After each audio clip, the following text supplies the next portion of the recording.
Hi, ഞാൻ Saranya. Welcome to voice of fire line.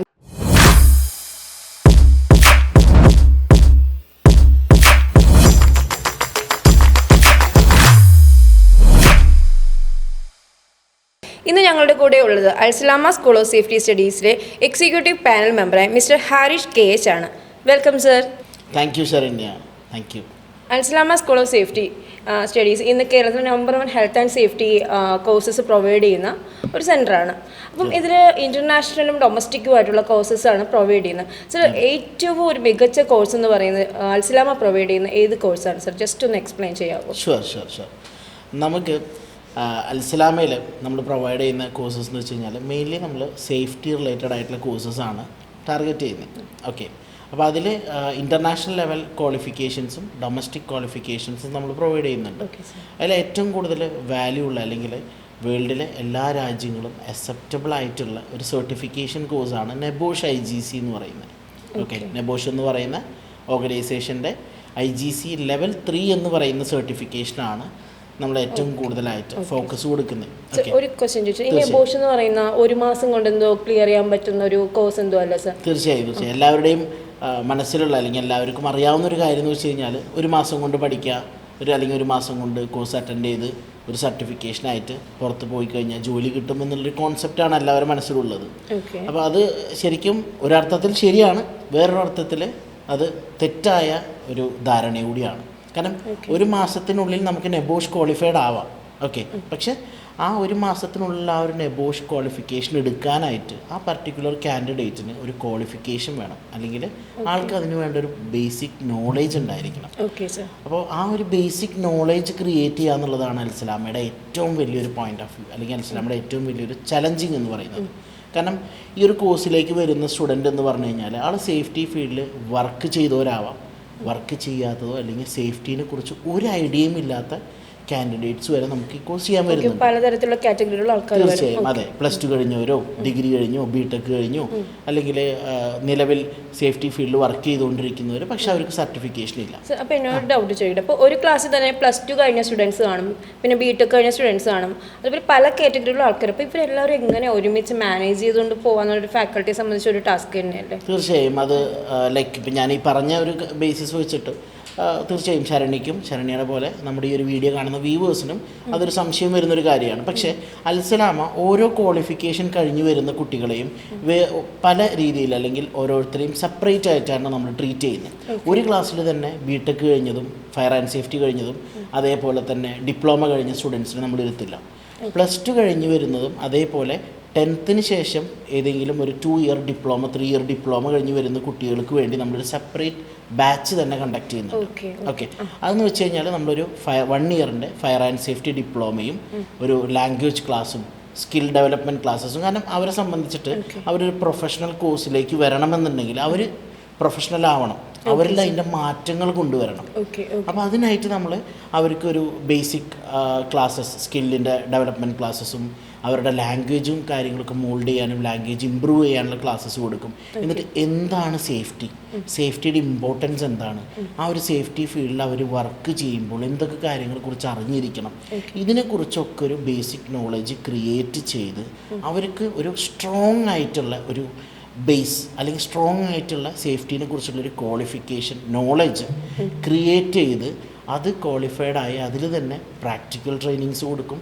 ഒരു personal ഒരു PPE കിറ്റ് എന്ന് പറയും. ഓക്കെ, ഒരു PPE കിറ്റ് എങ്ങനെയാണ് വെയർ ചെയ്യുക, ഒരു ഫസ്റ്റ് എയ്ഡ് എങ്ങനെയാണ് കൊടുക്കുക, ഫയർ റിലേറ്റഡ് ആയിട്ട് ഉപയോഗിക്കുന്ന എക്യുപ്മെൻറ്റ്സുകൾ എങ്ങനെയാണ് യൂസ് ചെയ്യുന്നത്.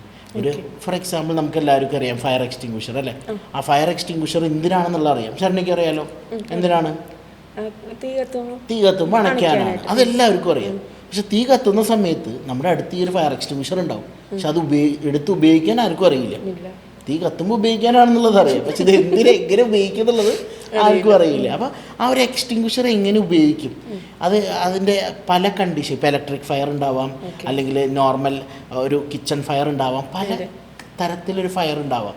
ആ ഫയർ ഏത് ക്ലാസിഫിക്കേഷൻ അല്ലെങ്കിൽ ഏത് തരത്തിലുള്ള ഫയറാണെന്ന് മനസ്സിലാക്കി അതിന് ഏത് കൈൻഡ് ഓഫ് എക്സ്റ്റിങ്ക്വിഷർ ഉപയോഗിക്കണമെന്ന് മനസ്സിലാക്കി ആ സമയത്ത് ആ പർട്ടിക്കുലർ ടൈമിൽ ആക്ട് ചെയ്യാൻ ഒരു സ്റ്റുഡൻറ്റിനെ നമ്മൾ പ്രാപ്തിയാക്കുകയാണ്. ഓക്കെ അതിനുശേഷമാണ് ആൾ നെബോഷ് എന്ന് പറയുന്ന കോഴ്സിലോട്ട് പോകുന്നത്. ഓക്കെ നമുക്ക് ഒരുപാട് പേരുടെ തെറ്റായ ധാരണയാണ് നേരെ ഓടിപ്പോയി നേരെ നെബോഷ് എടുത്ത് 1 മന്തിൻ്റെ കോഴ്സ് എടുത്ത് ഉടനടി എക്സാം എഴുതി നേരെ പുറത്ത് പോയി കഴിഞ്ഞാൽ ജോലി കിട്ടും.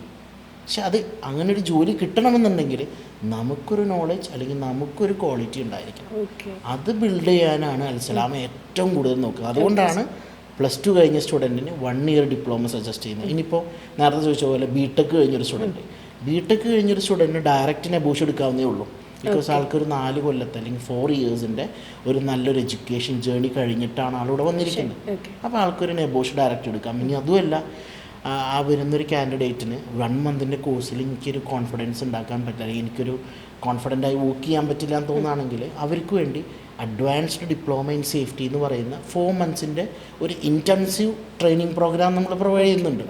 അപ്പോൾ ആ 4 മാസം കൊണ്ട് അവർക്ക് ബേസിക് നോളജും ക്രിയേറ്റ് ചെയ്ത് ഹയർ ലെവൽ ക്വാളിഫിക്കേഷനായ നെബോഷും പഠിച്ച് എബ്രോഡിലേക്ക് നമ്മുടെ പ്ലേസ്മെൻറ്റ്സ് യൂസ് ചെയ്തു അല്ലെങ്കിൽ അവർക്ക് എബ്രോഡിലോ ഇന്ത്യയിലോ ജോലിക്ക് കയറാവുന്നതുമാണ്. സർ, പിന്നെ ഒരു ഡൗട്ട്. ഇപ്പോൾ നമുക്ക് നെബോഷ് നിൽക്കുമ്പോൾ ഇതിന് UK സർട്ടിഫിക്കേഷനാണ്. അപ്പോൾ അന്നേരം ലാംഗ്വേജ് അറിയുന്ന ആൾക്ക് മാത്രമേ ഇത് രക്ഷപ്പെടാൻ പറ്റത്തുള്ളൂ, അത് ജയിക്കാൻ പറ്റത്തുള്ളൂ? ലാംഗ്വേജ് ഭയങ്കര ഇമ്പോർട്ടൻ്റ് ആണോ? അതായത് ഇംഗ്ലീഷ് ഭയങ്കര ഇമ്പോർട്ടൻ്റ് ആണോ ഈ നെബോഷ് പഠിക്കാനായിട്ട്? അത് ലൈക്ക് ലാംഗ്വേജ് ഒരു ഇമ്പോർട്ടൻറ്റ് ഘടനം തന്നെയാണ്, അല്ലെങ്കിൽ ഒരു ഇമ്പോർട്ടൻറ്റ് ടേം തന്നെയാണ്. പക്ഷേ നമ്മുടെ ഒരു എഡ്യൂക്കേഷൻ സിസ്റ്റം അനുസരിച്ചിട്ട് ഒരു +2 കഴിഞ്ഞിറങ്ങുന്ന കുട്ടിക്ക് അത്യാവശ്യം ഒരു ബേസിക് നോളേജ്, ഇംഗ്ലീഷിൽ അത്യാവശ്യം ഒരു ബേസിക് നോളേജ് അല്ലെങ്കിൽ ബേസിക് ലാംഗ്വേജ് സ്കിൽ ഉണ്ടായിരിക്കും. അപ്പോൾ നമ്മൾ സാധാരണ നെബോഷനിൽ അഡ്മിഷൻ എടുക്കുന്ന കുട്ടികളുടെ 10th ഓർ +2ൻ്റെ അവരുടെ ഇംഗ്ലീഷ് ലാംഗ്വേജിലെ മാർക്സ് നമ്മൾ ചെക്ക് ചെയ്യും. അത് ചെക്ക് ചെയ്തിട്ട് ലാംഗ്വേജ് അല്ലെങ്കിൽ മാർക്ക് കുറവുള്ളൊരു കാൻഡിഡേറ്റ് ആണെങ്കിൽ നമ്മളൊരു ഇംഗ്ലീഷ് പ്രൊഫഷ്യൻസി ടെസ്റ്റ് നടത്തും. ഓക്കെ, നെബോഷിൻ്റെ സ്റ്റാൻഡേർഡ്സ് പ്രകാരം നമ്മളൊരു ഇംഗ്ലീഷ് പ്രൊഫഷ്യൻസി ടെസ്റ്റ് നടത്തണം. ആ ഒരു ടെസ്റ്റ് ക്വാളിഫൈഡ് ആവുന്ന സ്റ്റുഡൻസിനാണ് നമ്മൾ നെബോഷിലേക്ക് അഡ്മിഷൻ കൊടുക്കുന്നത്.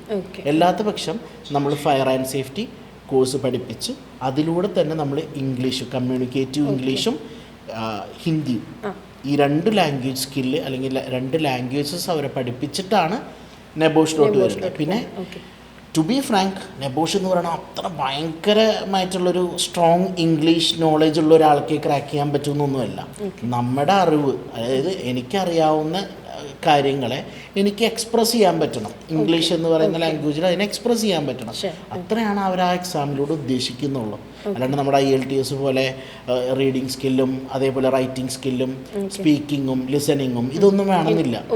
നമുക്ക് ആ ഒരു എക്സാമിൽ അവർ ചോദിക്കുന്ന ക്വസ്റ്റ്യൻസിന് പ്രോപ്പറായിട്ടുള്ളൊരു ആൻസർ നമുക്കറിയാവുന്ന രീതിയിൽ ഇംഗ്ലീഷിൽ എക്സ്പ്രസ് ചെയ്യാൻ അറിയാം. അത്രയേ ഉള്ളൂ. സർ, +2 ഡിഗ്രി കഴിഞ്ഞ സ്റ്റുഡൻസ് ഇപ്പം കൂടുതൽ ട്രെൻഡിങ് ആയിട്ടുള്ള കാര്യമാണ് മൈഗ്രേഷൻ എന്ന് പറഞ്ഞാൽ. അത് യൂറോപ്യൻ കൺട്രീസിലും അമേരിക്കൻ കൺട്രീസിലും ഒക്കെ പോകുന്നത്. അപ്പം അവർക്ക് ഈ കോഴ്സ് കൊണ്ട് എന്തെങ്കിലും ബെനിഫിറ്റ്സ് ഉണ്ടോ സർ? തീർച്ചയായും ഇതൊരു വളരെ ഇമ്പോർട്ടൻ്റ് ആയിട്ടുള്ളൊരു ക്വസ്റ്റ്യനാണ്. ഓക്കെ, കാരണം ഇന്ന് നമ്മുടെ ഇന്ത്യയുടെ ഒരു മൈഗ്രേറ്റിംഗ് സർവേ അല്ലെങ്കിൽ ഒരു മൈഗ്രേറ്റിംഗ് സ്റ്റാറ്റസ് എടുത്ത് നോക്കി കഴിഞ്ഞാൽ, അല്ലെങ്കിൽ ഒരു റേഷ്യോ എടുത്ത് നോക്കി കഴിഞ്ഞാൽ വളരെയധികമാണ്, വളരെ ഹൈ ആയിട്ടാണ് നിൽക്കുന്നത്. കാരണം ഒരുപാട് സ്റ്റുഡൻസ്, അതും വളരെ ചെറുപ്പക്കാരാണ് കേട്ടോ, യൂത്തിൻ്റെ ഇടയിൽ കണ്ടുവരുന്നൊരു കാര്യമാണ്. വളരെയധികം അവർ മൈഗ്രേറ്റ് ചെയ്യുന്നൊരു പ്രവണത. കാരണം ഒരു ബെറ്റർ ലിവിങ് സ്റ്റൈല്, ഓക്കെ, അതേപോലെ ഒരു ബെറ്റർ എഡ്യൂക്കേഷൻ, അതേപോലെ ഒരു ബെറ്റർ കരിയർ. അപ്പോൾ ഇങ്ങനെയുള്ള കുറച്ച് കാര്യങ്ങൾ പോയിൻ്റ് ഔട്ട് ചെയ്തിട്ടാണ് അവർ ഇവിടെ നിന്ന് ഇന്ത്യയിൽ നിന്ന് യൂറോപ്യൻ അല്ലെങ്കിൽ അമേരിക്കൻ കൺട്രീസിലേക്ക് മൈഗ്രേറ്റ് ചെയ്യുന്നത്. അപ്പോൾ അതിൻ്റെ അങ്ങനെ മൈഗ്രേറ്റ് ചെയ്യുന്ന ഒരു കാൻഡിഡേറ്റിനെ സംബന്ധിച്ചിട്ട് നെബോഷ് എന്ന് പറയുന്ന ഒരു ഇൻ്റർനാഷണൽ UK സർട്ടിഫിക്കേഷൻ അവരെടുക്കുകയാണെന്നുണ്ടെങ്കിൽ അത് അവരുടെ കരിയറിന് വളരെയധികം യൂസ്ഫുൾ ആയിരിക്കും.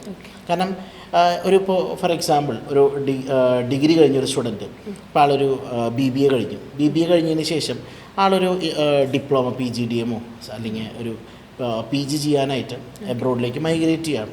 ഒരു ആവറേജ് ഒരു 15 to 20 lakhs അല്ലെങ്കിൽ ഒരു 10 to 15 ലക്ഷം രൂപയോ ഒക്കെ ലോൺ എടുത്തിട്ടോ അല്ലെങ്കിൽ ഒരു ലൈക്ക് എമൗണ്ട് അറേഞ്ച് ചെയ്തിട്ടാണ് ഇവർ ഹയർ സ്റ്റഡീസിന് പോകുന്നത്.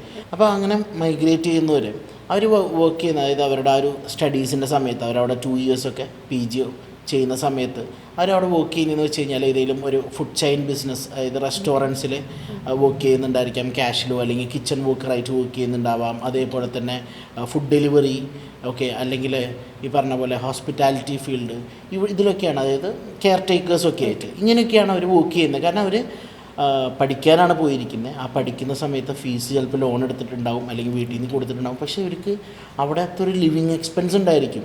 നമ്മുടെ നാട്ടിൽ ഒരു ഹോസ്റ്റലിൽ നിൽക്കുന്നത് പോലെ ഒരു ദിവസം 100 രൂപ ഉണ്ടെങ്കിൽ രാവിലെ ബ്രേക്ക്ഫാസ്റ്റും ലഞ്ചും ഡിന്നറും കഴിഞ്ഞ് പോകും, നല്ലൊരു മെസ്സ് അടുത്തുണ്ടെങ്കിൽ. പക്ഷെ അതുപോലെയല്ല, അവിടുത്തെ ഒരു ലിവിങ് സ്റ്റൈൽ എന്ന് പറയുന്നത് ഭയങ്കര ഹൈ ആണ്, അല്ലെങ്കിൽ ഭയങ്കര എക്സ്പെൻസീവാണ്. അതിൽ തന്നെ നമുക്ക് പിടിച്ചു നിൽക്കണമെങ്കിൽ പോലും നമുക്കൊരു ഇൻകം വേണം. അപ്പോൾ അങ്ങനെ ആ കുട്ടികൾ ഇങ്ങനൊരു റെസ്റ്റോറൻറ്റ്സിലൊക്കെ ജോലി ചെയ്യുന്നത് കൊണ്ട് അവരൊരു 2 കൊല്ലം അവരൊരു സ്റ്റഡീസ് കംപ്ലീറ്റ് ചെയ്യുമ്പോൾ ഈ സെയിം 2 ഇയേഴ്സ് അവരുടെ എക്സ്പീരിയൻസ് ഉണ്ടായിരിക്കുക ഒരു റെസ്റ്റോറൻറ്റിലായിരിക്കും. അതൊരിക്കലും അവരുടെ കരിയറിന് യൂസ്ഫുൾ ആയിട്ടൊരു കാര്യമല്ല. അതേസമയം അവരിവിടുന്ന് മൈഗ്രേറ്റ് ചെയ്യുന്ന സമയത്ത് തന്നെ നെബോഷ് പോലെയുള്ള ഒരു ഇൻ്റർനാഷണൽ ക്വാളിഫിക്കേഷൻ സർട്ടിഫിക്കറ്റ് എടുത്തിട്ടാണ് പോണേന്നുണ്ടെങ്കിൽ അറ്റ്ലീസ്റ്റ് അവർക്ക് ഈ പാർട്ട് ടൈം ആയിട്ട് ജോലി ചെയ്യുന്നതിൻ്റെ കൂട്ടത്തിൽ അവർക്ക് നെബോഷ് അല്ലെങ്കിൽ സേഫ്റ്റി ഫീൽഡിലേക്ക് ജോലി കിട്ടുമെന്ന് ട്രൈ ചെയ്ത് സേഫ്റ്റി ഫീൽഡിൽ ജോലിക്ക് കയറിക്കഴിഞ്ഞാൽ അവർക്ക് ത്രൂ ഔട്ട് അവരുടെ 2 ഇയേഴ്സിൻ്റെ ആ ഒരു PG കംപ്ലീറ്റ് ചെയ്യുന്ന സമയം കൊണ്ട് തന്നെ എന്താണ് ഒരു പ്രൊഫഷണൽ വാലിഡ് ആയിട്ടുള്ള ഒരു പ്രൊഫഷണൽ എക്സ്പീരിയൻസ് ക്രിയേറ്റ് ചെയ്യാൻ പറ്റും സേഫ്റ്റിയുടെ. ഓക്കെ, കാരണം UK സംബന്ധിച്ചിട്ട് സേഫ്റ്റി എന്ന് പറയുന്നത് ഒരു വൈറ്റ് കോളർ ജോബാണ്. അതേപോലെ തന്നെ വളരെ ഇമ്പോർട്ടൻ്റ് ആയിട്ടുള്ളൊരു ജോബ് പ്രൊഫൈലിലൊന്നാണ്. അതായത് 2 കൊല്ലമൊക്കെ എക്സ്പീരിയൻസ് ആയിക്കഴിഞ്ഞാൽ അവർക്കൊരു വർക്ക് പെർമിറ്റ് വിസയോ ഫ്യൂച്ചറിൽ ഒരു PR അപ്ലൈ ചെയ്യാനും ഒക്കെ സാധ്യതയുള്ള അല്ലെങ്കിൽ ചാൻസസ് ഉള്ളൊരു ക്വാളിഫിക്കേഷനാണ്. അപ്പോൾ നമ്മൾ അവിടെയാണ് നമ്മൾ ചിന്തിക്കേണ്ടത്. നമ്മളെന്താണ് ഡിഗ്രിക്ക് ശേഷം എബ്രോഡ് മൈഗ്രേറ്റ് ചെയ്യുന്നത് വെൽ പ്ലാൻഡ് ആയിട്ട് ഒരു കൺട്രി സെലക്ട് ചെയ്ത് ആ കൺട്രിയിലേക്ക് മൈഗ്രേറ്റ് ചെയ്യണം അല്ലേ. ആ മൈഗ്രേറ്റ് ചെയ്യുന്ന സമയത്ത് നമ്മൾ ഒരു കാര്യം കൂടി ചിന്തിക്കണം. ഞാൻ അവിടെ പോയി പഠിക്കുന്ന 2 ഇയേഴ്സ് ടൈമിൽ എനിക്ക് അതിനോടൊപ്പം തന്നെ ഒരു നല്ലൊരു കരിയർ എങ്ങനെ ബിൽഡ് ചെയ്യാൻ പറ്റും. കാരണം 2 കൊല്ലത്തൊരു കോഴ്സിന് പോയ ആൾക്ക് മിനിമം 1 കൊല്ലത്തെ സ്റ്റേ ബാക്കാണ് ഉണ്ടായിരിക്കുക, അല്ലെങ്കിൽ മാക്സിമം 1 to 2 കൊല്ലത്തെ സ്റ്റേ ബാക്കാണ് ഉണ്ടാവുക. ആ 2 കൊല്ലത്തിനുള്ളൊരു പ്രൊഫഷണൽ ജോബിലേക്ക് കയറിയിട്ട്, അതായത് വർക്ക് പെർമിറ്റ് വിസ പ്രൊവൈഡ് ചെയ്യുന്ന അല്ലെങ്കിൽ കിട്ടാൻ സാധ്യതയുള്ള ഒരു ജോലിയിലേക്ക് കയറിയിട്ടില്ല എന്നുണ്ടെങ്കിൽ എന്തായിരിക്കാം, ആ സ്റ്റുഡൻറ്റിന് തിരിച്ചു വരേണ്ടതുണ്ടായിരിക്കും. 20 ലക്ഷം രൂപ മുടക്കി പഠിച്ച ഒരാൾ 2 കൊല്ലത്തെ ഒരു മൈഗ്രേറ്റ് ചെയ്തതിന് ശേഷം 2 കൊല്ലം കഴിഞ്ഞിട്ട് തിരിച്ച് നാട്ടിൽ വന്നു കഴിഞ്ഞാൽ ആൾക്കൊരിക്കലും ആ ഒരു എമൗണ്ടിന് ലോൺ അടയ്ക്കാനുള്ള പോലും സാലറിയിൽ ജോലി നാട്ടിൽ കിട്ടണമെന്നില്ല. അപ്പോൾ നമ്മളൊരു ഇൻ്റർനാഷണൽ ക്വാളിഫിക്കേഷൻ എടുത്തിട്ട് UK മൈഗ്രേറ്റ് ചെയ്ത് കഴിഞ്ഞാൽ നമുക്ക് സേഫ്റ്റി ഫീൽഡിൽ കുറച്ച് സ്ട്രഗിൾ ചെയ്തിട്ട് സേഫ്റ്റി ഫീൽഡിൽ ഒരു ജോലി കിട്ടിക്കഴിഞ്ഞാൽ അതുകൊണ്ട് നമുക്ക് ഒരുപാട് നേട്ടങ്ങളുണ്ട്. നമുക്ക് വർക്ക് പെർമിറ്റ് കിട്ടും, നല്ലൊരു ഇൻകം ജനറേറ്റ് ചെയ്യാൻ പറ്റും. അതേപോലെ തന്നെ അവർക്ക് ഫ്യൂച്ചറിൽ സെയിം പ്രൊഫഷനിൽ തന്നെ കണ്ടിന്യൂ ചെയ്യാൻ പറ്റും. കാരണം ഓൺ ആൻ ആവറേജ് UK ഒരു സേഫ്റ്റി ഓഫീസറിന് ബേസിക്കായി കിട്ടുന്ന സാലറി എന്ന് പറയുന്നത് നാട്ടിലെ ഒരു ഹവർലി 2000 രൂപയ്ക്ക് മുകളിൽ ഒരു ഫ്രഷറിന് സാലറി കിട്ടുന്നുണ്ട്. ഓക്കെ, മണിക്കൂർ 2000 രൂപ എന്ന് പറയുന്നത്. അപ്പോൾ ആവറേജ് ഒരാൾക്ക് ഒരു 5 മണിക്കൂർ വർക്ക് ചെയ്യാമെന്ന് വിചാരിക്കാം, ഒരു ദിവസം 10,000 ഏൺ ചെയ്യാം. ഓക്കെ, ഒരു ദിവസം 10,000 ഏൺ ചെയ്യാമെന്ന് പറഞ്ഞു കഴിഞ്ഞാൽ 10 ദിവസം കൊണ്ട് 1 ലക്ഷം, ഒരു മാസം കൊണ്ട് 3 ലക്ഷം രൂപ ഏൺ ചെയ്യാൻ പറ്റും. ഓക്കെ, അപ്പോൾ അങ്ങനെയുള്ളൊരു പ്രൊഫഷനാണത്. ഫോർ എക്സാമ്പിൾ ഞാനൊരു കാര്യം പറയാം. നമുക്ക് ഈയിടെ എനിക്ക് വന്നൊരു എൻക്വയറിയാണ്. അപ്പോൾ ആൾ ആക്ച്വലി ന്യൂസിലാൻഡിലാണ് കറൻ്റ്ലി വർക്കിംഗ് ആണ്. ആളൊരു ന്യൂസിലാൻഡിലൊരു 7 years ആയിട്ട് വർക്ക് ചെയ്യുന്നൊരു വ്യക്തിയാണ്. അപ്പോൾ ആളെനിക്ക് വാട്സാപ്പിൽ മെസ്സേജ് ചെയ്ത് അങ്ങനെ ആ ഒരു എൻക്വയറി എനിക്ക് വന്ന് ഞാൻ പുള്ളിയായിട്ട് സംസാരിച്ചിരുന്നു. അപ്പോൾ ആളുടെ നീഡെന്ന് വെച്ച് കഴിഞ്ഞാൽ ആൾക്ക് ഒരു സേഫ്റ്റി റിലേറ്റഡ് കോഴ്സ് എടുക്കണം. ഓക്കെ, അപ്പോൾ അത് മെയിനായിട്ട് നെബോഷ് കോഴ്സ് എടുക്കാനായിട്ടാണ് ആൾ കോൺടാക്ട് ചെയ്തത്. ആൾക്ക് ന്യൂസിലാൻഡിൽ കറൻ്റ്ലി 7 years എക്സ്പീരിയൻസ് ഉണ്ട്. ആൾക്കൊരു സേഫ്റ്റി റിലേറ്റഡ് ആയിട്ടുള്ള കോഴ്സ് ചെയ്യണം. നെബോഷിൻ്റെ കോഴ്സ് എങ്ങനെയാണെന്നൊക്കെ ചോദിച്ചാണ് വിളിച്ചത്. അപ്പോൾ ഞാൻ പുള്ളിയോട് ചോദിച്ചു, ആൾ കറൻ്റ്ലി ന്യൂസിലാൻഡിലാണ്, ഇന്ത്യയിലൊന്നുമല്ല, ന്യൂസിലാൻഡിലാണ്. അപ്പോൾ ന്യൂസിലാൻഡിൽ വർക്ക് ചെയ്യുന്ന താങ്കൾക്ക് അവിടുത്തെ തന്നെ ഒരു റീജിയണൽ കോഴ്സ് അല്ലെങ്കിൽ റീജിയണൽ സർട്ടിഫിക്കേഷൻ എടുത്താൽ പോരെ എന്ന് ഞാൻ പുള്ളിയോട് ചോദിച്ചായിരുന്നു. അപ്പോൾ എൻ്റെ ഒരു സംശയം കൂടിയാണ്. അപ്പോൾ ഞാൻ അത് ആളോട് ചോദിച്ചപ്പോൾ ആൾ എൻ്റെ അടുത്ത് പറഞ്ഞതെന്ന് വെച്ച് കഴിഞ്ഞാൽ ആൾക്ക് ന്യൂസിലാൻഡിൽ തന്നെ റീജിയണൽ ക്വാളിഫിക്കേഷൻസോ അല്ലെങ്കിൽ സർട്ടിഫിക്കേഷൻസ് ഉണ്ട് നിലവിൽ. പക്ഷേ ആളെ സംബന്ധിച്ചിട്ട് ആൾക്ക് ന്യൂസിലാൻഡിൽ നിന്ന് അടുത്ത ഓസ്ട്രേലിയക്ക് മൈഗ്രേറ്റ് ചെയ്യാനുള്ളൊരു പ്ലാനിങ് ഉണ്ട്. അപ്പോൾ ആൾ ഒരു റീജിയണൽ സർട്ടിഫിക്കേഷൻ എടുത്തു കഴിഞ്ഞാൽ ആൾക്ക് ഓസ്ട്രേലിയയിലേക്ക് മൈഗ്രേറ്റ് ചെയ്യുമ്പോൾ അവിടെ പോയിട്ട് വീണ്ടും ഒരു സേഫ്റ്റി സർട്ടിഫിക്കേഷൻ എടുക്കേണ്ട ആവശ്യമാണ്. ഓക്കെ, അപ്പോൾ അതുകൊണ്ടാണ് ആൾ നെബോഷ് എന്ന് പറയുന്ന ക്വാളിഫിക്കേഷൻ എടുക്കാൻ നോക്കുന്നത്. കാരണം ആ നെബോഷ് ക്വാളിഫിക്കേഷൻ ന്യൂസിലാൻഡിലും വാലിഡാണ്. ആൾ വൺസ് ഓസ്ട്രേലിയയിലേക്ക് മൈഗ്രേറ്റ് ചെയ്ത് കഴിഞ്ഞാൽ അവിടെയും ആ സർട്ടിഫിക്കേഷൻ വാലിഡാണ്. മേ ബി ആൾ വർക്ക് ചെയ്യുന്ന കമ്പനിയുടെ ഇതനുസരിച്ചിട്ട് ചിലപ്പോൾ ഓസ്ട്രേലിയത്തെ ഏതെങ്കിലും ഒരു റീജിയണൽ സർട്ടിഫിക്കറ്റ് ചിലപ്പോൾ ആഡ് ഓൺ ആയിട്ട് എടുക്കേണ്ടി വരും. പക്ഷെ എന്നാൽ പോലും ആൾക്ക് മൈഗ്രേറ്റ് ചെയ്യുമ്പോൾ ഏത് കൺട്രീസിലേക്ക് മൈഗ്രേറ്റ് ചെയ്യുമ്പോൾ ഈ സർട്ടിഫിക്കേഷൻ ഉപയോഗിക്കാൻ പറ്റും. അപ്പോൾ അതിനെക്കുറിച്ച് കൂടുതൽ നമ്മൾ ചെക്ക് ചെയ്യുമ്പോഴാണെങ്കിലും നമുക്ക് മനസ്സിലാക്കാൻ പറ്റുന്നൊരു കാര്യം എന്ന് വെച്ച് കഴിഞ്ഞാൽ വേൾഡിലെ എല്ലാ കൺട്രീസിലും നെബോഷ് എന്ന് പറയുന്നൊരു ക്വാളിഫിക്കേഷൻ വെച്ചിട്ട് നമുക്ക് മൈഗ്രേറ്റ് ചെയ്യാനും അവിടെ വർക്ക് സേഫ്റ്റിയിൽ വർക്ക് ചെയ്യാനുമായിട്ടും പറ്റും. അപ്പോൾ ഒരു സർട്ടിഫിക്കേഷൻ കോഴ്സ് എടുത്തു കഴിഞ്ഞാൽ ഇത്രയധികം കൺട്രീസിൽ വർക്ക് ചെയ്യാൻ പറ്റുന്നത് തന്നെ ഒരു വലിയ കാര്യമാണ് അല്ലേ? കാരണം നമ്മൾ ഓരോ സ്ഥലത്തേക്ക് മൈഗ്രേറ്റ് ചെയ്യുന്ന സമയത്ത് അവിടുത്തെ സർട്ടിഫിക്കേഷൻസ് ചെയ്യാന്ന് പറഞ്ഞു കഴിഞ്ഞാൽ അതാർക്കും പറ്റുന്നൊരു കാര്യമില്ല. നമ്മൾ ഒരു പർട്ടിക്കുലർ ഏജിലാണെന്നുണ്ടെങ്കിൽ നമുക്ക് അപ്പോൾ സ്റ്റഡീസിലേക്ക് ഫോക്കസ് ചെയ്യാനും ചിലപ്പോൾ പറ്റണമെന്നില്ല. അപ്പോൾ ഈ ഒരു സർട്ടിഫിക്കേഷൻ എടുത്തു കഴിഞ്ഞാൽ നമുക്ക് ത്രൂ ഔട്ട് നമ്മുടെ ലൈഫ് ടൈം വരെ നമുക്ക് ഏത് കൺട്രിയിലേക്ക് മൈഗ്രേറ്റ് ചെയ്യുമ്പോഴും ഇത് യൂസ്ഫുൾ ആയിരിക്കും. ഓക്കെ, അപ്പോൾ ഇത് മൈഗ്രേറ്റ് ചെയ്യുന്ന നമ്മുടെ സ്റ്റുഡൻസിന് ഇപ്പോൾ നേരത്തെ പറഞ്ഞ പോലെ തന്നെ ഇതൊരു പുതിയൊരു ഇൻഫർമേഷൻ ആണ് കേട്ടോ. ഇപ്പം അത് ഈ ഓഡിയൻസിനും ശരിക്കും പറയാൻ ഭയങ്കര ഹെൽപ്ഫുൾ ആയിരിക്കും. തീർച്ചയായും അതെ, ഈ മൈഗ്രേറ്റ് ചെയ്യുന്ന കാൻഡിഡേറ്റ്സിന് നെബോഷ് എടുത്തു കഴിഞ്ഞ് കഴിഞ്ഞാൽ അവർക്ക് അത് വളരെ യൂസ്ഫുൾ ആയിരിക്കും. അപ്പോൾ ഇനി മൈഗ്രേറ്റ് ചെയ്യാൻ ഉദ്ദേശിക്കുന്നവർ ഇതുകൂടി പ്ലാൻ ചെയ്യാം. ഇപ്പോൾ ഒരുപാട് പേര് നഴ്സുമാർക്കൊക്കെ പുറത്ത് ഭയങ്കര ഡിമാൻഡാണ്, അവർക്ക് ഒരുപാട് ജോബ് ഓപ്പർച്യൂണിറ്റീസ് ഉണ്ട്. ഓക്കെ, അപ്പോൾ അങ്ങനെ മൈഗ്രേറ്റ് ചെയ്യുന്ന ഒരുപാട് പേരുണ്ട്. ഇപ്പോൾ വൈഫ് നേഴ്സാണെങ്കിൽ അങ്ങനെ മൈഗ്രേറ്റ് ചെയ്യണം. സ്പോർട്സ് വിസയിൽ ഹസ്ബൻഡ് പോകും, അവിടെ പോയിട്ട് അവർ പലതരത്തിലൊരു ജോലി കിട്ടാനായിട്ട് സ്ട്രഗിൾ ചെയ്യുന്നുണ്ട്. ഒരാളുടെ ഇൻകം കൊണ്ട് മാത്രം നമുക്ക് നല്ലൊരു ബെറ്റർ ലിവിങ് സ്റ്റൈലിലേക്ക് എത്താൻ പറ്റില്ല. അപ്പോൾ അങ്ങനെയുള്ള കാൻഡിഡേറ്റ്സിന് പോലും നെബോഷ് എടുത്തിട്ട് പോയാൽ ഒരു സർട്ടൈൻ വെയിറ്റിംഗ് പീരീഡിന് ശേഷം അവർക്ക് ജോലിക്ക് കയറാൻ പറ്റുന്നു. അപ്പോൾ രണ്ടുപേർക്കും ഇൻകം ഉണ്ടാവും, ആ ഒരു ഫാമിലി ഭയങ്കര സ്ട്രോങ് ആയിരിക്കും, ഫിനാൻഷ്യലി ഭയങ്കര സ്ട്രോങ് ആയിരിക്കും രണ്ടുപേർക്ക് ഇൻകം വരുമ്പോൾ. അപ്പോൾ അങ്ങനെയൊക്കെ ഒരുപാട് ഓപ്ഷൻസ് അല്ലെങ്കിൽ ഒരുപാട് ഹെൽപ്ഫുൾ അല്ലെങ്കിൽ ഒരുപാട് സാധ്യതകളുള്ളൊരു കോഴ്സാണ് നെബോഷ് IGC എന്ന് പറയുന്നത്. സർ, ഇതെൻ്റെ ഒരു ക്വസ്റ്റ്യൻ എന്ന് പറഞ്ഞാൽ നമ്മുടെ +2 കുട്ടികൾക്ക് വേണ്ടിയിട്ടുള്ളതാണ്. അപ്പം +2 കഴിഞ്ഞിട്ട് അവർക്ക് പെട്ടെന്ന് അടുത്ത ഇതിലോട്ട് ഒരു 4 വർഷമൊക്കെ സ്പെൻഡ് ചെയ്ത് ഡിഗ്രിക്ക് പോകാനൊന്നും താല്പര്യമില്ല, അവർക്ക് പെട്ടെന്ന് സെറ്റിൽ ആവണം. അങ്ങനെയുള്ള സ്റ്റുഡൻസിന് വേണ്ടിയിട്ട് നമുക്ക് സേഫ്റ്റി മേഖല എങ്ങനെയൊക്കെ അവർക്ക് ഉപയോഗപ്പെടുത്താം? ഓക്കെ, അതായത് +2 കഴിഞ്ഞിറങ്ങുന്ന കുട്ടികളിൽ ഇപ്പോൾ മേ ബി ശരണി പറഞ്ഞ പോലെ തന്നെ അവരുടെ സാഹചര്യമായിരിക്കാം, ചിലപ്പോൾ അവർക്കൊരു 4 കൊല്ലത്തെ ഡിഗ്രി കോഴ്സൊക്കെ പഠിച്ച് അല്ലെങ്കിൽ 4 കൊല്ലം സ്പെൻഡ് ചെയ്ത് ഒരു ഏണിങ്സിലേക്ക് എത്താമെന്ന് പറയുന്നത് ചിലപ്പോൾ കുറച്ച് ഡിഫിക്കൽട്ടായിരിക്കാം. അല്ലെങ്കിൽ ചിലപ്പോൾ +2ന് ശേഷം തുടർന്ന് പഠിക്കാനുള്ള സാഹചര്യമില്ലാത്തവരും ഉണ്ടാവാം. അപ്പോൾ അവരൊക്കെ സംബന്ധിച്ചിട്ട് നമ്മുടെ സേഫ്റ്റിയിൽ ഒരുപാട് ഓപ്പർച്യൂണിറ്റീസ് ഉണ്ട്. ഓക്കെ, അതിൽ ഫസ്റ്റ് വേണ്ടതെന്ന് വെച്ച് കഴിഞ്ഞാൽ നമുക്ക് ഒരു അവെയർനെസ് തന്നെയാണ്. എന്താണ് സേഫ്റ്റി മേഖലയിലുള്ള ഇമ്പോർട്ടൻസ് എന്താണ്, പഠിച്ചു കഴിഞ്ഞാൽ എന്തൊക്കെയാവും, ഇതിനുള്ളൊരു അവെയർനെസ്സാണ് വേണ്ടത്. അതിന് അൽസലാമ വളരെയധികം അവെയർനെസ് ക്യാമ്പയിൻസും അവെയർനെസ് കരിയർ ഗൈഡൻസ് സെമിനാർസും നമ്മൾ ത്രൂ ഔട്ട് ദ ഇയർ നമ്മൾ കണ്ടക്ട് ചെയ്തുകൊണ്ടിരിക്കുന്നുണ്ട്. ഫസ്റ്റ് തിങ്, എല്ലാ സിറ്റിസൺസിനും അല്ലെങ്കിൽ എല്ലാ കുട്ടികൾക്കും എല്ലാ മുതിർന്നവർക്കും ഒരു ഫയർ ഇൻസിഡൻറ്റിനെ കുറിച്ചിട്ടുള്ളൊരു നല്ല ധാരണ ഉണ്ടായിരിക്കണം. അതേപോലെ ഒരു ഫയർ പ്രിവെൻഷൻ, ഫയർ ഇവാക്യുവേഷൻ, ഒരു ഫയർ എക്സ്റ്റിങ്വിഷർ എങ്ങനെ ഉപയോഗിക്കുക, ഇതിനെക്കുറിച്ചുള്ളൊക്കെ ധാരണകൾ ക്രിയേറ്റ് ചെയ്യാനായിട്ട് നമ്മൾ ഒരുപാട് അവെയർനെസ് ക്യാമ്പയിൻസും സെമിനാറുകളും തുടർന്ന് നമ്മൾ കണ്ടക്ട് ചെയ്തുകൊണ്ടിരിക്കുന്നുണ്ട്. ഓക്കെ, അപ്പോൾ അതേപോലെ നമുക്ക് +2 കഴിഞ്ഞിറങ്ങുന്ന കുട്ടികൾ ഒരു 1 ഇയറിൻ്റെ ഒരു പ്രൊഫഷണൽ ഡിപ്ലോമ കോഴ്സ് നമ്മൾ പ്രൊവൈഡ് ചെയ്യുന്നുണ്ട്. അതായത് 1 കൊല്ലം പഠിക്കുക, 1 കൊല്ലം പഠിച്ച് ഒരു ഇൻറ്റേൺഷിപ്പും കംപ്ലീറ്റ് ചെയ്ത് ഇറങ്ങിക്കഴിഞ്ഞാൽ അവർക്ക് ഈസി ആയിട്ട് സേഫ്റ്റി ഫീൽഡിൽ ജോലിക്ക് കയറാൻ പറ്റും. എന്ന് വെച്ച് കഴിഞ്ഞാൽ ഒരു ഫയർ ആൻഡ് സേഫ്റ്റി ഡിപ്ലോമയും അതിനോടൊപ്പം തന്നെ നമ്മുടെ ഒരു കോഴ്സ് എന്ന് പറഞ്ഞാൽ ഒരു 1 ഇയറിൻ്റെ ഫയർ ആൻഡ് സേഫ്റ്റി ഡിപ്ലോമ. അതിൽ തന്നെ അവർക്ക് ഇൻഡസ്ട്രി എക്സ്പോഷേഴ്സിന് വേണ്ടിയിട്ട് നമ്മൾ ഇൻഡസ്ട്രിയൽ വിസിറ്റ്സ് ഉണ്ടായിരിക്കും, പ്രാക്ടിക്കൽ ട്രെയിനിങ് ക്ലാസ്സസ് ഉണ്ടായിരിക്കും, അവരുടെ ലാംഗ്വേജ് ബിൽഡ് ചെയ്യണം. കാരണം അവർ +2 കഴിഞ്ഞ് ഇറങ്ങുന്ന കുട്ടികളാണ്. ഓക്കെ, ഒരു ജോലിക്ക് പോകാനായിട്ടുള്ളൊരു പ്രാപ്തിയായിട്ടുള്ളവരായിരിക്കില്ല, അവർ ലൈഫിൽ ചിലപ്പോൾ സീരിയസ് ആയി കണ്ടു തുടങ്ങിയിട്ടുണ്ടായിരിക്കില്ല. അപ്പോൾ അവരുടെ കഴിവുകളെ ആക്ടിവിറ്റീസിനൊക്കെ സ്കില്ലിനെ എല്ലാം നമ്മൾ ട്രെയിൻ ചെയ്ത് ഒരു പ്രസൻറ്റേഷൻ, കുറച്ച് ക്രൗഡിൻ്റെ മുന്നിൽ ഒരു ക്ലാസ് എടുക്കാനോ അല്ലെങ്കിൽ ഒരു കാര്യത്തെക്കുറിച്ച് എക്സ്പ്ലെയിൻ ചെയ്യാനൊരു പ്രസൻറ്റേഷൻ സ്കില്ല്, ഒരു നല്ലൊരു കമ്മ്യൂണിക്കേറ്റീവ് ലാംഗ്വേജ് സ്കില്ല്. ഓക്കെ, അതേപോലെ തന്നെ അവരുടെ കഴിവുകൾ എന്താണെന്ന് നോക്കിയിട്ട് അതിനെ കുറച്ചും കൂടി ഒന്ന് ഫോക്കസ്ഡ് ആക്കുന്ന രീതിയിലുള്ള നല്ലൊരു ക്ലാസ്സസിലൂടെയാണ് നമ്മൾ അവരെ സേഫ്റ്റി പഠിപ്പിക്കുന്നത്.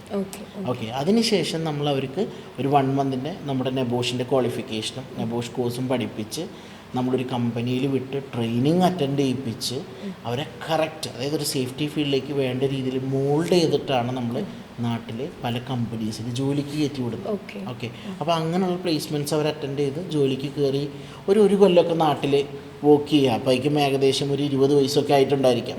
ഒരു കൊല്ലമൊക്കെ നാട്ടിൽ വർക്ക് ചെയ്ത് ആ ഒരു സേഫ്റ്റി എക്സ്പോഷറൊക്കെ കിട്ടിയതിന് ശേഷം നമ്മൾ ത്രൂ തന്നെ അൽസലാമ ത്രൂ തന്നെ അവർക്ക് വേണമെങ്കിൽ അബ്രോഡിലേക്ക് മൂവ് ചെയ്യാൻ പറ്റും.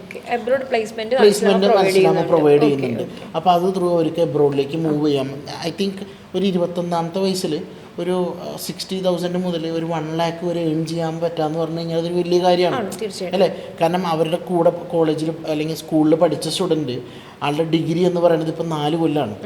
ഓക്കെ, 4 years ആണ്. അപ്പോൾ ഒരു 18 വയസ്സിൽ +2 കഴിഞ്ഞ് ഇറങ്ങിയൊരു സ്റ്റുഡൻ്റ് എന്ന് വെച്ച് കഴിഞ്ഞാൽ 22 വയസ്സിലാണ് ആൾ ഡിഗ്രി കംപ്ലീറ്റ് ചെയ്ത് ഇറങ്ങുന്നത്. അപ്പോൾ 22 വയസ്സിൽ ഡിഗ്രി കംപ്ലീറ്റ് ചെയ്ത് ഇറങ്ങുന്നതിൻ്റെ ഒരു എക്സ്പോഷർ ആ കുട്ടിക്ക് ഉണ്ടായിരിക്കും. ഒബ്വിയസ്ലി അതുണ്ടായിരിക്കും. പക്ഷേ നമ്മുടെ ഈ ഒരു 1 year കോഴ്സ് കംപ്ലീറ്റ് ചെയ്ത് ഇറങ്ങുന്ന ഒരു സ്റ്റുഡൻറ്റ് ഇതിനോടൊപ്പം തന്നെ ഒരു ഓൺലൈനായിട്ടൊരു ഡിഗ്രിക്ക് കൂടി ജോയിൻ ചെയ്ത് കഴിഞ്ഞാൽ ആൾക്ക് 3 കൊല്ലം കൊണ്ട് ഡിഗ്രിയും കംപ്ലീറ്റ് ചെയ്യാം. ഒരു 1 year കൊണ്ട് നമ്മുടെ കോഴ്സും കംപ്ലീറ്റ് ചെയ്ത് സാധാരണ ഒരു ഡിഗ്രി കഴിഞ്ഞ് 22 വയസ്സിൽ ഒരു സ്റ്റുഡൻറ്റ് പുറത്തിറങ്ങുമ്പോൾ നമ്മുടെ ഈ ഒരു കോഴ്സ് ചെയ്തിറങ്ങുന്ന കുട്ടിക്ക് മിനിമം 2 to 3 കൊല്ലത്തെ എക്സ്പീരിയൻസ് ഉണ്ടായിരിക്കും സേഫ്റ്റി ഫീൽഡിൽ. ഓക്കെ, ഒരു 1 year എക്സ്പീരിയൻസ് ഉള്ളൊരു സ്റ്റുഡൻ്റ് കേസാണ് ഞാൻ പറഞ്ഞത്. ഒരു 60,000 രൂപ മുതൽ 1,00,000 രൂപ വരെ ഏണിങ്സ് വരാണ്. അപ്പോൾ ഒരു 22 വയസ്സ് 23 വയസ്സാകുമ്പോൾ ആളെ സംബന്ധിച്ചൊരു 1 lakh എബോ ഏൺ ചെയ്യാമെന്ന്. കാരണം 22-23 വയസ്സാകുമ്പോഴേക്കും ലൈഫ് സെറ്റിലായി. നമ്മളൊന്ന് ആലോചിച്ച് നോക്കി, നമ്മുടെ ആ ഒരു കാലഘട്ടത്തിൽ അല്ലെങ്കിൽ ആ ഒരു പഴയ കാലഘട്ടത്തിൽ 1,00,000-2,00,000 രൂപ സാലറി ഏൺ ചെയ്യുക എന്ന് പറഞ്ഞു കഴിഞ്ഞാൽ ചിലവരുടെ 30-35 വയസ്സിൽ എത്തിപ്പെടുന്ന കാര്യമാണ് അല്ലേ? അതിലും കിട്ടാത്ത ഒരുപാട് പേരുണ്ട്. അതെ, അപ്പോൾ ഇവരെ സംബന്ധിച്ചിട്ട് അവർക്ക് 22-23 വയസ്സിൽ 1 lakh എബോ ഏൺ ചെയ്യാനായിട്ടുള്ളൊരു സാഹചര്യം സേഫ്റ്റി ഫീൽഡിലുണ്ട്. പിന്നെ ത്രൂ ഔട്ട് അവരുടെ കരിയറാണ്. അതായത് അവരൊരു 2 കൊല്ലമോ 3 കൊല്ലമോ അല്ലെങ്കിൽ 10 years കഴിഞ്ഞ് കഴിഞ്ഞാലും അവർക്ക് സക്സസ്ഫുള്ളി ഈ ഫീൽഡിൽ വർക്ക് ചെയ്യാൻ പറ്റും. ഒരു 30 വയസ്സ് വരെയോ അല്ലെങ്കിൽ 40 വയസ്സ് വരെ വർക്ക് ചെയ്യാൻ പാടുള്ളൂ, അല്ലെങ്കിൽ 40 വയസ്സ് കഴിഞ്ഞ് കഴിഞ്ഞാൽ റിട്ടയർമെൻറ്റ് എടുക്കണം, ഇങ്ങനെ ഒന്നും സേഫ്റ്റിയിലില്ല. 40 വയസ്സ് വരെ സേഫ്റ്റിയിൽ വർക്ക് ചെയ്ത് കഴിയുമ്പോൾ നമ്മളെ സംബന്ധിച്ചിട്ട് കിട്ടുന്നതെന്ന് വെച്ചാൽ മിനിമം 20 കൊല്ലത്തെ എക്സ്പീരിയൻസ് അയാൾക്ക് അല്ലേ? ആ 20 കൊല്ലത്തെ എക്സ്പീരിയൻസ് ആയ ഒരു സേഫ്റ്റി ഓഫീസറിനെ ഹൈ പേയിങ് സ്കെയിലായിരിക്കും അടുത്ത കമ്പനി ഹയർ ചെയ്യുന്നത്. ഓക്കെ, അപ്പോൾ ആളെ സംബന്ധിച്ച് ആൾക്ക് ആരോഗ്യത്തോടെ എത്ര കാലം വർക്ക് ചെയ്യാൻ പറ്റുമോ അത്രയും കാലം സേഫ്റ്റിയിൽ വർക്ക് ചെയ്യാം. ഇനി അതൊക്കെ കഴിഞ്ഞിട്ട് ആൾക്കൊരു വോളണ്ടിയർ റിട്ടയർമെൻറ്റ് ആൾക്ക് സ്വയം എടുക്കണമെന്നുണ്ടെങ്കിൽ ആ വോളണ്ടിയർ റിട്ടയർമെൻറ്റ് എടുത്ത് വന്നാലും നമ്മുടെ നാട്ടിൽ ഇപ്പോൾ ഈ പറയുന്ന സേഫ്റ്റി ഓർഗനൈസേഷൻസിൽ അല്ലെങ്കിൽ ഇൻസ്റ്റിറ്റ്യൂഷൻസിൽ ഒരു ട്രെയിനറായിട്ട് ആൾക്ക് വർക്ക് ചെയ്യാൻ പറ്റും അല്ലേ? ഒരു 30 കൊല്ലത്തെ എക്സ്പീരിയൻസ് ഉള്ള ഒരു ട്രെയിനറിനെ അല്ലെങ്കിൽ 30 കൊല്ലത്തെ എക്സ്പീരിയൻസ് ഉള്ള ഒരു സേഫ്റ്റി ഓഫീസറിനെ ഇൻസ്റ്റിറ്റ്യൂഷൻസ് വെൽക്കം ചെയ്യാണ്.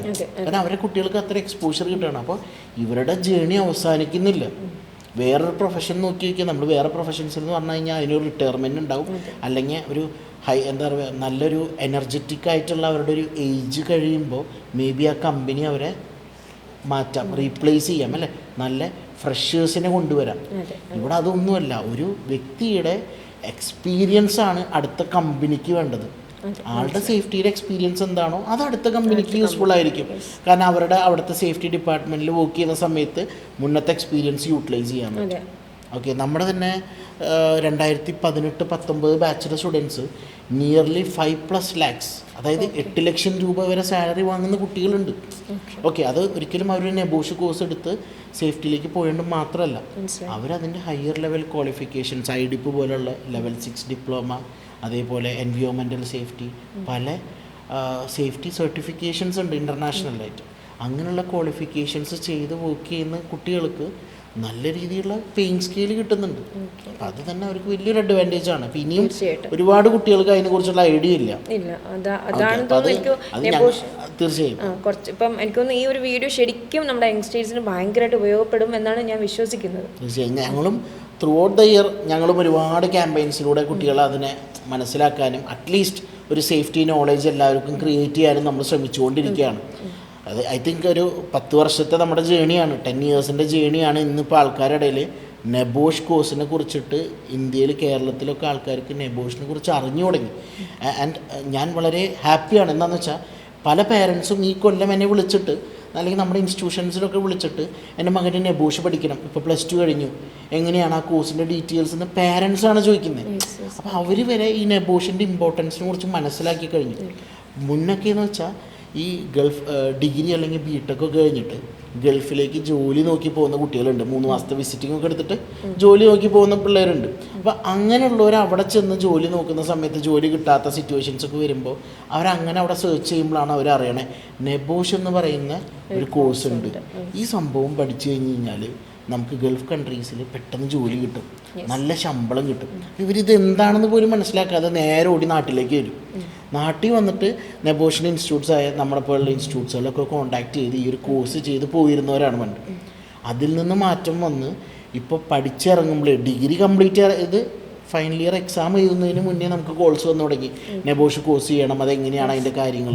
അതേപോലെ ഒരുപാട് പാരൻസ് ഇപ്പോൾ ഗൾഫ് കൺട്രീസിൽ വർക്ക് ചെയ്യുന്ന ആൾക്കാർ അവരന്വേഷിക്കും, അവരുടെ മക്കളൊരു +1 +2 ഒക്കെ ആയി തുടങ്ങുമ്പോഴേ അന്വേഷിക്കും അവനെ പെട്ടെന്ന് ഇങ്ങോട്ട് കൊണ്ടുവന്നു കഴിഞ്ഞാൽ എനിക്കൊരു റിട്ടയർമെൻറ്റ് എടുത്ത് നാട്ടിൽ വരാമല്ലോ. കാരണം അവരുടെ ലൈഫിലെ ഏറ്റവും നല്ല സമയങ്ങൾ അവർ ആ ഫാമിലിക്ക് വേണ്ടി ഗൾഫ് കൺട്രീസിലിടുന്ന കഷ്ടപ്പെടാണ്.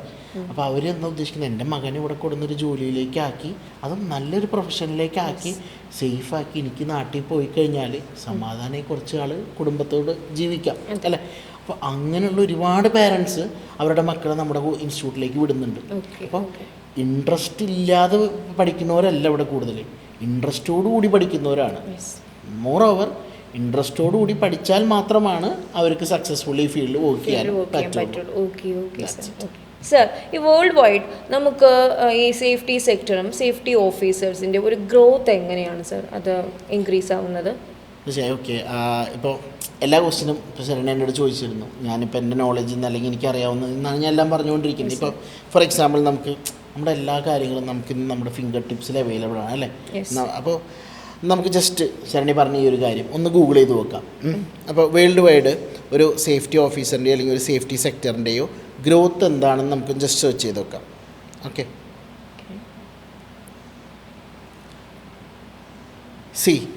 അതായത് ഒരു സേഫ്റ്റി ഓഫീസർ അല്ലെങ്കിൽ ഒരു സേഫ്റ്റി സെക്ടറിൻ്റെ വേൾഡ് വൈഡ് ഒരു ഗ്രോത്ത് എന്ന് പറഞ്ഞു കഴിഞ്ഞാൽ ഞാനിപ്പോൾ ഒരു ഫോർ എക്സാമ്പിൾ ഒരു 2018 2025 ടൈം മുതൽ ഞാൻ നോക്കി. ഓക്കെ, ഇപ്പോൾ 2018 ഈ ഒരു സേഫ്റ്റി സെക്ടറിൻ്റെ ഒരു മാർക്കറ്റ് വാല്യൂ എന്ന് പറയുന്നത് $10.9 ബില്യൺ ആണ്. ഓക്കെ, $10.9 ബില്യൺ ആണ്. ഓക്കെ, അതിൻ്റെ ഒരു വേൾഡ് വൈഡുള്ള ഒരു മാർക്കറ്റ് സ്കെയിൽ. ഓക്കെ, അത് തന്നെ 2020 ഇറ്റ് ഷോയിങ് ദാറ്റ് 12.1 ബില്യണായി മാറി. അതായത് CAGR പ്രകാരം 10.4% ആനുവൽ ഇൻക്രീസാണ് അവിടെ ഉണ്ടായിരിക്കുന്നത്. ആ കോവിഡിന് ശേഷം 2025 അത് $21.26 ബില്യൺ മേലേക്ക് എക്സ്പെക്റ്റ് ചെയ്തുകൊണ്ടിരിക്കുകയാണ്. ദാറ്റ് മീൻസ് 2024 അത് ഓൾറെഡി $18.79 ബില്യൺ കംപ്ലീറ്റ് ചെയ്ത് കഴിഞ്ഞു. ആ ഒരു മാർക്കറ്റ്, സേഫ്റ്റി മാർക്കറ്റ് എന്ന് പറയുന്നത്. പിന്നെ എല്ലാവർക്കും ഡൗട്ട് ഉണ്ടായിരിക്കും ഈ സേഫ്റ്റി മാർക്കറ്റ് എന്ന് പറയുന്നത് എന്താണ് ഉദ്ദേശിക്കുന്നത്. അതായത് കറൻ്റ്ലി ഒരു സേഫ്റ്റി ഓഫീസറിന് എവിടെയൊക്കെ ഓപ്പർച്യൂണിറ്റീസ് ഉണ്ടാവാം. ഒരു കൺട്രിയോ അല്ലെങ്കിൽ ഒരു സ്റ്റേറ്റോ അല്ലെങ്കിൽ ഒരു നാടിനെ സംബന്ധിച്ചിട്ട് ആ നാട്ടിലുള്ള കൺസ്ട്രക്ഷൻ, അതേപോലെ ഇൻഡസ്ട്രിയൽ സെക്ടർ, അങ്ങനെയുള്ള ഡെവലപ്മെൻറ്റ്സുകൾ ഇതെല്ലാം വരുന്നത് എന്താണ്, ആ ഒരു നാടിൻ്റെ ഒരു വലിയൊരു പ്രൊജക്ഷനെയാണ്. അതിലാണ് ഒരു സേഫ്റ്റി ഓഫീസർ വർക്ക് ചെയ്യുന്നത്. അപ്പോൾ അവർ വർക്ക് ചെയ്യുന്ന പ്രൊജക്റ്റുകളുടെ വോളിയമാണ് ഞാനീ പറഞ്ഞത്. അപ്പോൾ എറൗണ്ട് ഒരു ഇപ്പോൾ 2025 അത് വന്ന് നിൽക്കുന്ന $21.26 ബില്യൺ. 2018 അത് $10.9 ബില്യൺ ആയിരുന്നു. അപ്പം നിയർലി ഒരു 7 കൊല്ലം കൊണ്ട് അവിടെ ഉണ്ടായിരിക്കുന്ന ഗ്രോത്ത് എന്ന് പറയുന്നത് വളരെ വലുതാണ്. ദാറ്റ് മീൻസ് ആവറേജ് ഗ്രോത്ത് എന്ന് പറയുന്നത് ഒരു 16.9 ബില്യണാണ് ഗ്രോത്ത് ഉണ്ടായിരിക്കുന്നത്. ഓക്കെ, അപ്പോൾ അത് തന്നെയാണ് ഒരു സേഫ്റ്റി ഫീൽഡിലേക്ക് വരുന്ന ഒരാളുടെ ഏറ്റവും വലിയ കോൺഫിഡൻസ് എന്ന് പറയുന്നത്, അല്ലെങ്കിൽ അവർക്ക് ഉണ്ടാകുന്നൊരു ഗ്രോത്ത്. പിന്നെ ഒരാൾ അവളുടെ കരിയർ സ്റ്റാർട്ട് ചെയ്യുന്നത് ഒരു സേഫ്റ്റി ഓഫീസറിൽ നിന്നായിരിക്കും. ഓക്കെ, ആ ഒരു സേഫ്റ്റി ഓഫീസറിൽ നിന്ന് സ്റ്റാർട്ട് ചെയ്ത് കഴിഞ്ഞാൽ ഒരു എഞ്ചിനീയറിംഗ് ഡിഗ്രി ഉള്ളൊരു കാൻഡിഡേറ്റ് ആണെങ്കിൽ ആൾക്ക് safety officer, safety engineer, HSC engineer, അങ്ങനെ പറഞ്ഞ ആളുടെ ഡെസിഗ്നേഷൻസ് പോകും. ആൾക്ക് ഉണ്ടാകുന്ന ഓരോരോ എക്സ്പീരിയൻസ് അനുസരിച്ച് ആളുടെ എക്സ്പോഷറും എക്സ്പീരിയൻസും അനുസരിച്ചിട്ട് ആളുടെ കരിയറിൽ ഹൈക്ക് അങ്ങനെ ഉണ്ടായിരിക്കും. ഇത് തന്നെ ഒരു +2 ഡിഗ്രിയും കഴിഞ്ഞ് വന്നൊരു കാൻഡിഡേറ്റാണ് നെബോഷ് എടുത്തു. ആ ഒരു കാൻഡിഡേറ്റിനെ സംബന്ധിച്ചിട്ട് സേഫ്റ്റി ഓഫീസറിൽ നിന്ന് തുടങ്ങി സേഫ്റ്റി മാനേജർ, അതേപോലെ HSC ഓഫീസർ, ഡെപ്യൂട്ടി മാനേജർ, അങ്ങനെ പറയുന്ന പല ഡെസിഗ്നേഷൻസിലേക്ക് അവർക്ക് പോകാൻ പറ്റും. അപ്പോൾ ഇതിനൊക്കെ എന്ന് പറഞ്ഞാൽ ഓരോ കമ്പനി ഓരോ ഇൻഡസ്ട്രി അനുസരിച്ചിട്ട് ഞാൻ ഈ പറഞ്ഞ ഡെസിഗ്നേഷൻസിൽ മാറ്റങ്ങൾ ഉണ്ടായിരിക്കും. അല്ലാതെ ഒരു സേഫ്റ്റി ഓഫീസറായ ആൾ ഉടനടി അടുത്ത് തന്നെ സേഫ്റ്റി മാനേജർ ആവണം, ഉടനടി തന്നെ ഡെപ്യൂട്ടി മാനേജർ ആവണമെന്നല്ല. ഓരോ കമ്പനിക്കും അവരുടെ സേഫ്റ്റി പോളിസീസ് ഉണ്ട്. ഓക്കെ, ഒരു കമ്പനീനെ സംബന്ധിച്ചിട്ട് ആ കമ്പനിയുടെ ലോ, എത്തിക്സ്, അവരുടെ വാല്യൂ, ഇതെല്ലാം ഒരു സേഫ്റ്റി അല്ലെങ്കിൽ അവിടുത്തെ ഒരു സേഫ്റ്റി ഡിപ്പാർട്ട്മെൻറ്റിനെ കറക്റ്റായി കൊണ്ടുപോകാൻ പറ്റും. എപ്പോഴും അപകടം ഉണ്ടായിക്കൊണ്ടിരിക്കുന്ന ഒരു കമ്പനി, ഓക്കെ, ആ കമ്പനിയിൽ വർക്ക് ചെയ്യുന്ന എംപ്ലോയീസിന് അവിടെ ഇടയ്ക്കിടയ്ക്ക് ഫയർ ആക്സിഡൻറ്റ് ഉണ്ടാവണം. ആ ഫയർ ആക്സിഡൻറ്റിലൂടെ 1-2 പേർക്ക് ജീവൻ നഷ്ടപ്പെടുന്നു. ശരണ്യ അവിടെ വർക്ക് ചെയ്യും അല്ലേ? നമ്മളെ സംബന്ധിച്ചിട്ട് നമ്മുടെ സേഫ്റ്റിയാണ് ഫസ്റ്റ് അല്ലേ? ഞാനുണ്ടെങ്കിലാണ് എൻ്റെ ഫാമിലി ഉള്ളൂ. ഞാനുണ്ടെങ്കിലാണ് എൻ്റെ ഫാമിലി അല്ലെങ്കിൽ എൻ്റെ കുടുംബത്തിന് എനിക്ക് ടേക്ക് കെയർ ചെയ്യാൻ പറ്റുള്ളൂ അല്ലേ? അപ്പോൾ ആദ്യം ഫസ്റ്റ് പ്രയോറിറ്റി എന്താണ്? എൻ്റെ ജീവനാണ് അല്ലേ? അപ്പോൾ ഞാൻ വർക്ക് ചെയ്യുന്നൊരു ഓർഗനൈസേഷൻ എന്തായിരിക്കാം? എൻ്റെ സേഫ്റ്റി എൻഷുർ ചെയ്യുന്നൊരു ഓർഗനൈസേഷൻ ആയിരിക്കണം. അവിടെയാണ് ഞാൻ വർക്ക് ചെയ്യുള്ളൂ. ഇപ്പോൾ ഒരു വലിയൊരു IT കമ്പനി, ആ IT കമ്പനിയിൽ ഒരു 1000-ഓളം വർക്കേഴ്സ് ഉള്ളൊരു അല്ലെങ്കിൽ 1000-ഓളം പേര് എംപ്ലോയീസ് ഉള്ളൊരു കമ്പനിയാണ്. അവിടെ ഒരു ഫയർ ആക്സിഡൻറ്റ് ഉണ്ടായി, ഫയർ അലാറം അടിച്ചു, ഫയർ ആക്സിഡൻറ്റ് ഉണ്ടായി. നിരവധി പേർക്ക് ആ ഇൻസിഡൻറ്റിൽ എന്താണ് ഒരു ലൈക്ക് എഫക്റ്റ് ചെയ്തു. അവർക്ക് പലതരത്തിലുള്ള ഇഞ്ചുറീസ് ഉണ്ടായി. അവരവിടെ നിന്ന് ഇറങ്ങി ഓടി. നാളെ നമ്മൾ ആ കമ്പനിയിൽ വന്നിരിക്കുമ്പോൾ ഈവൻ ഒരു കോളിംഗ് ബെല്ലിൻ്റെ സൗണ്ട് കേട്ടാൽ തന്നെ ഞെട്ടും.